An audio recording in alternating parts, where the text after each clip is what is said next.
In any activity, for getting an output, we have to give an input. So in research, data is the input. And what is this data? Data is what we collect on data on some facts. Data on fact. What are they? For example, we collect the age of the patient. What is the monthly salary of the patient? All they are facts. And or we can ask on knowledge. Data collected on knowledge. What are they?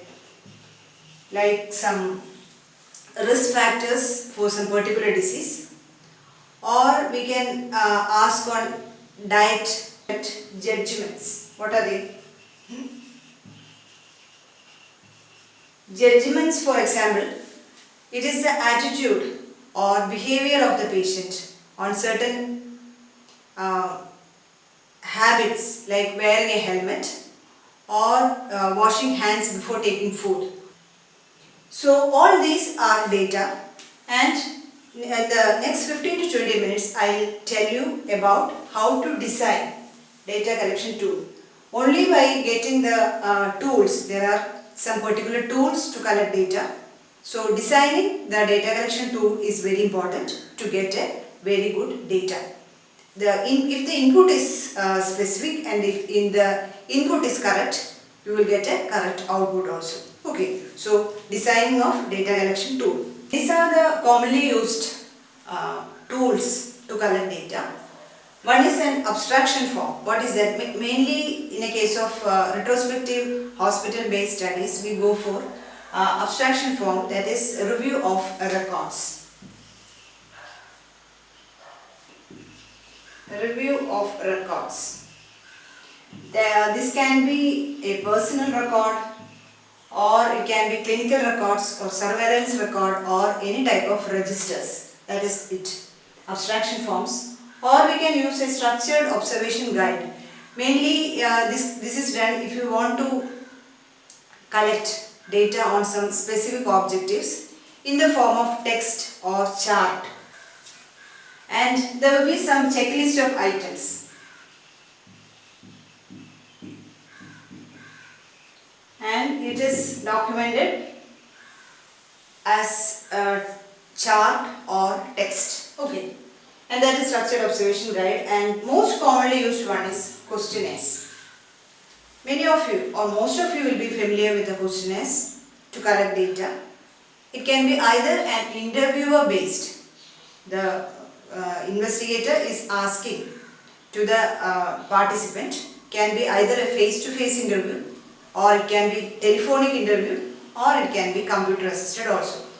Or if the participant has some basic knowledgeable participants, self-administered questionnaires also. And the self-administered can be, again it can be paper-based or it can be computer-assisted. So the most important one I am going to stress is on questionnaires. How to develop questionnaires and what are the criteria to be fulfilled. All this I will discuss. Whatever tool is used, we want a very valid response from the participants. So there are some key elements of data collection tool. The most important one is clarity. So the clarity of words is very important, and there should be a balance of phrases. Otherwise the patient or the participant get unbalanced and you will not get a valid response. And also length of sentences. If the sentence is too long, even we won't read that much too long sentences. So the length of sentences should be adequate or optimum. Okay. And the fourth one, if you are giving responses like in an MCQ question, they should be very comprehensive and there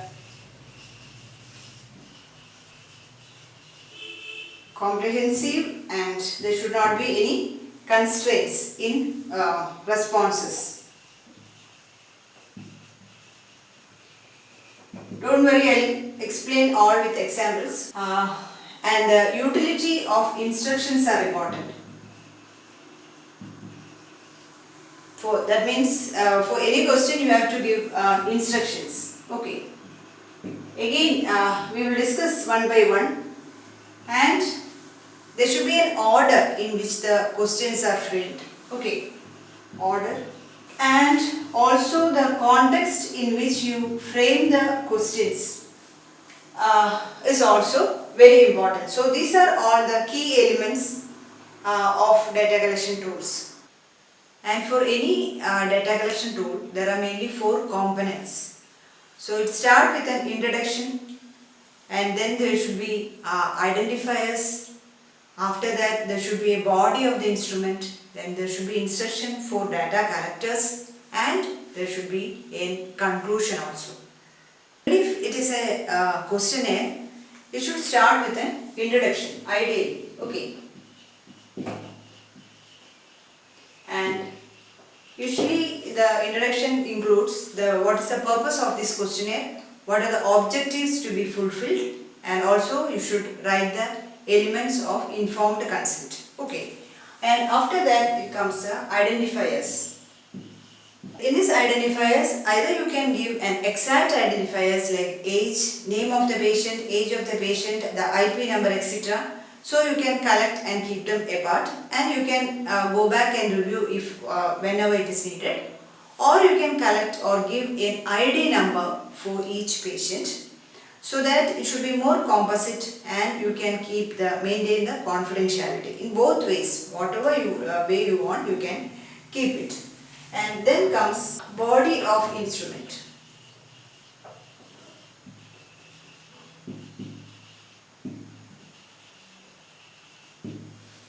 And if it is a questionnaire, it is a questions. Okay. And these questions can be either it can be an open question, or it can be closed questions, or it can be semi-open. We will discuss one by one after this. Instructions for data collectors. You can use these instructions along with introduction also. Okay. Instruction for participants bar data collectors. Instruction for either the participants or for the data collectors, and you can use it along with introduction also. For example, you can give prompt, tick when whatever is correct whenever needed, or you can give skip pattern in a question. If the answer is yes, do this. If the answer is no, go to question number 3 or question number 4. Like that you can give skip pattern. And also whenever you want to stress something, you give either in a bold or in a different font you can give the questions. That is also important. Next comes the conclusion.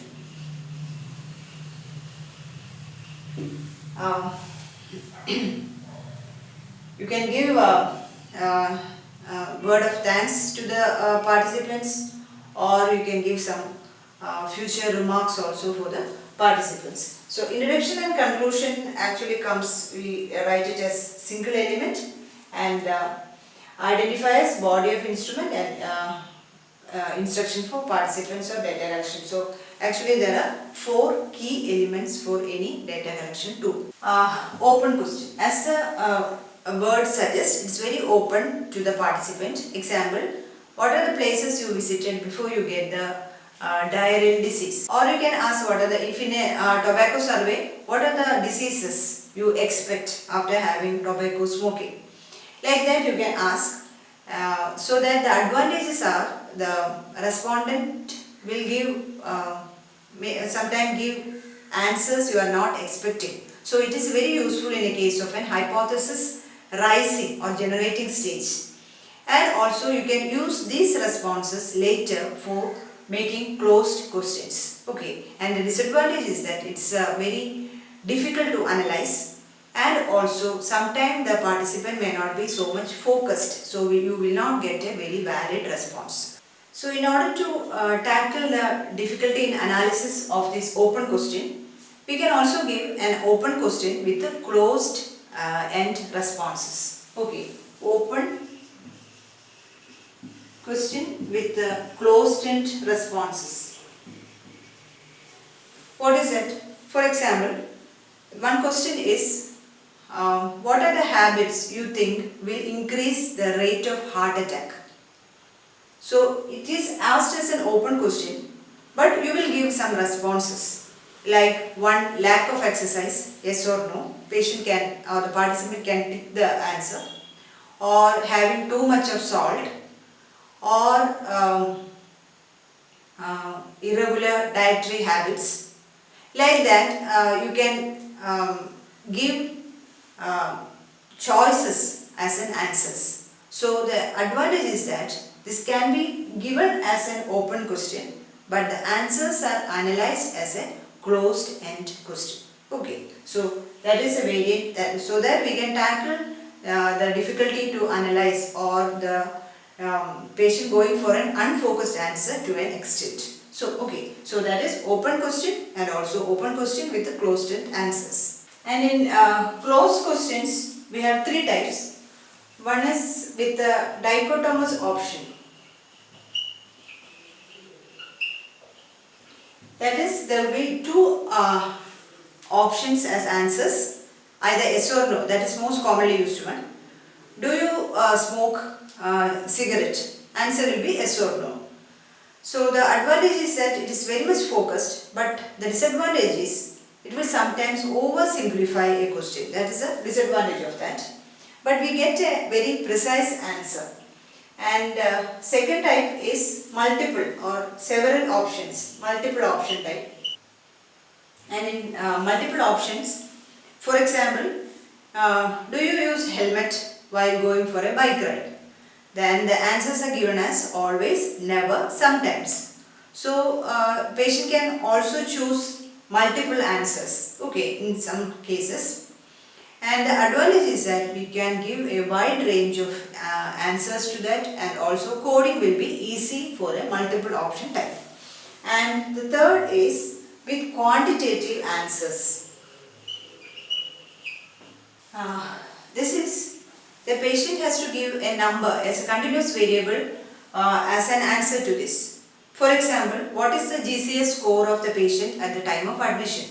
Or you can give ask a patient what is the grade of your pain, and the pain is given in a grading from 1 to 10, 1 as minimum and 10 as maximum.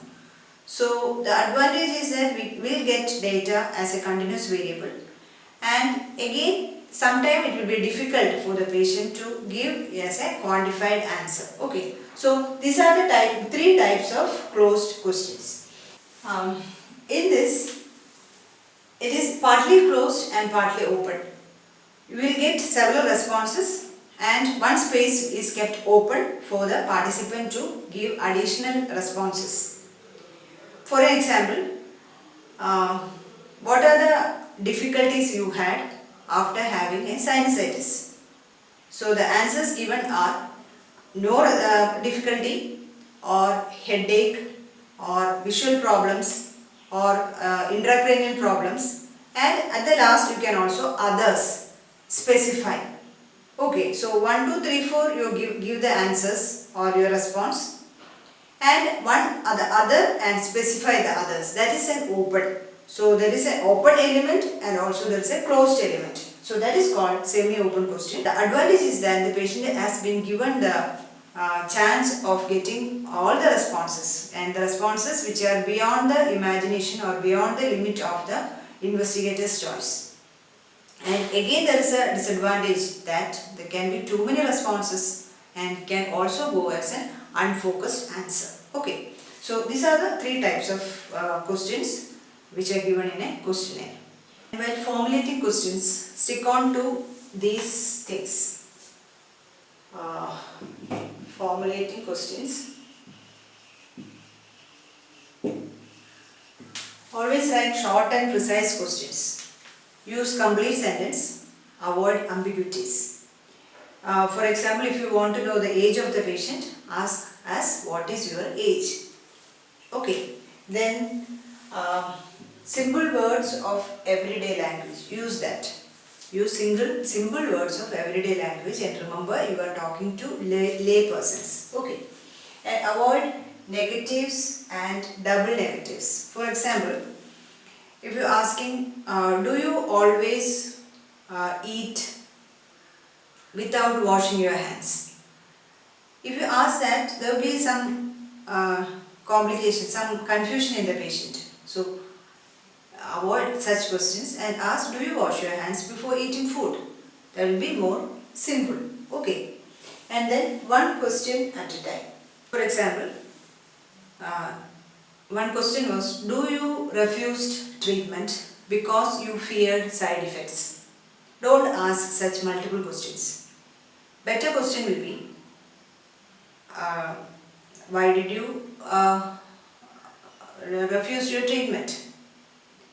Or do you refuse treatment?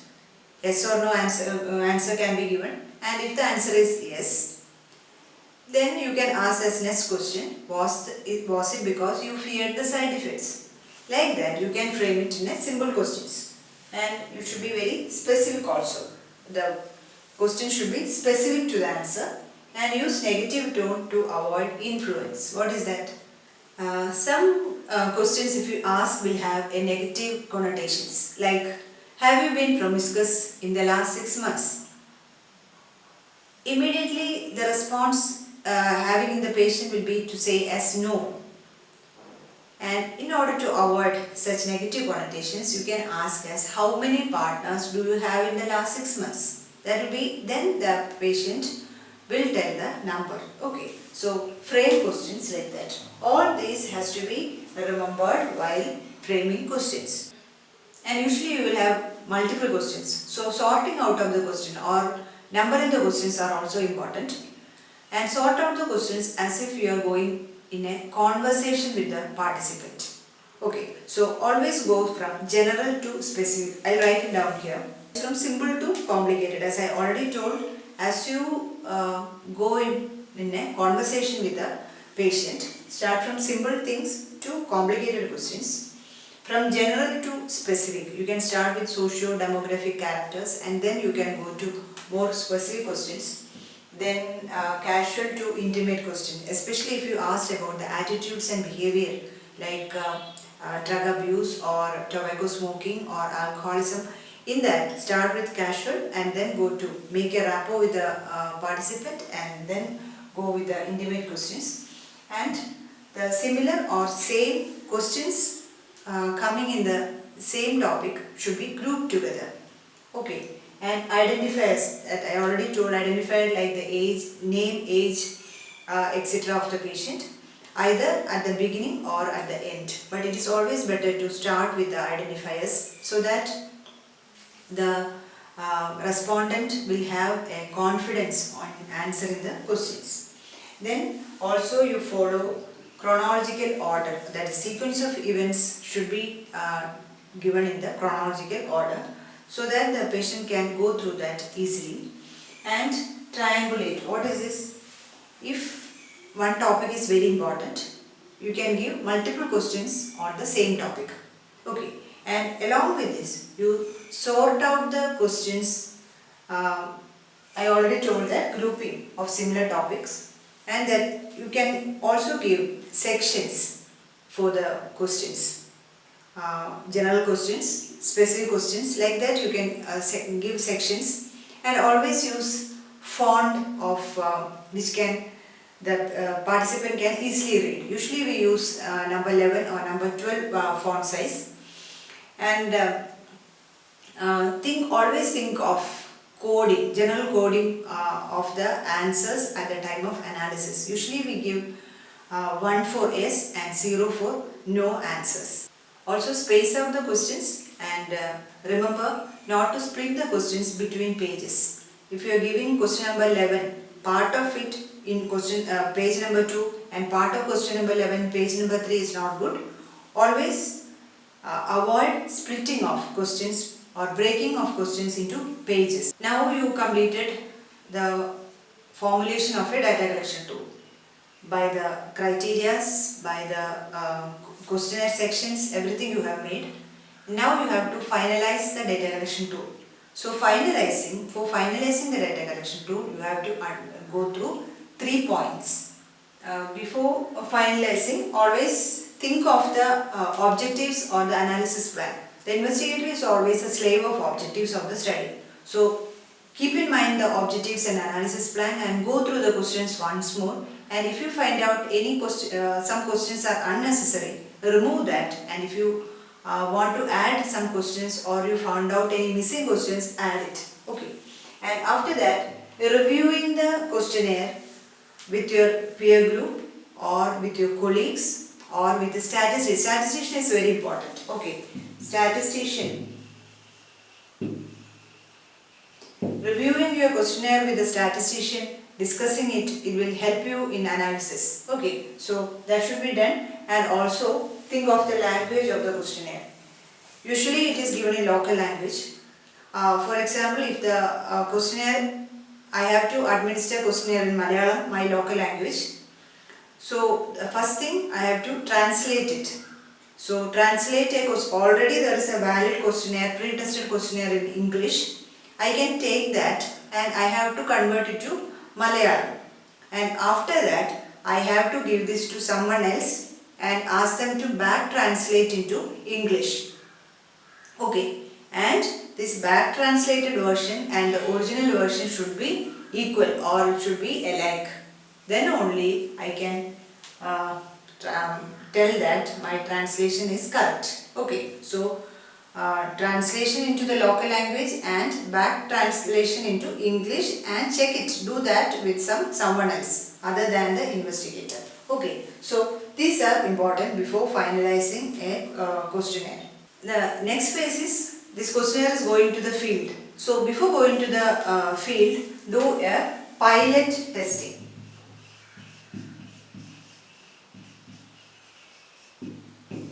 And we can do the pilot testing in from the patients, volunteers from the same population. And you should remember that these volunteers in whom the pilot testing of the questionnaires have been done should not be included in the study. Okay, pilot testing, they should not be included in the study. Okay, that you have to remember, right? And in pilot testing you have to do all this. So checking the questions, whether it is clear, whether it is understandable, whether it is acceptable to the population, and also the flow of questions and also the skip patterns, and the pertinence of coding is also important, and also the time needed to fill the questions. One set of questions, how many time is needed, that also we have to assess. And as I already told, this should be done, pilot testing should be done in volunteers of the same study population and they should not be included in the study. Okay, so this is how you have to frame, first you have to frame a question, then finalizing the question, then doing a pilot testing in the field, and after that you can administer the questionnaire in the population. And as I told in the study plan, always choose your objectives, choose your analysis plan, then choose the most appropriate data collection tool. And remember, this data collection tool can make or break your study. Once you have completed the study, you cannot go back and again collect the data. So you should be very careful while selecting the data collection tool, and also if it is a questionnaire, remember all this before going for actual administration of your study questionnaire.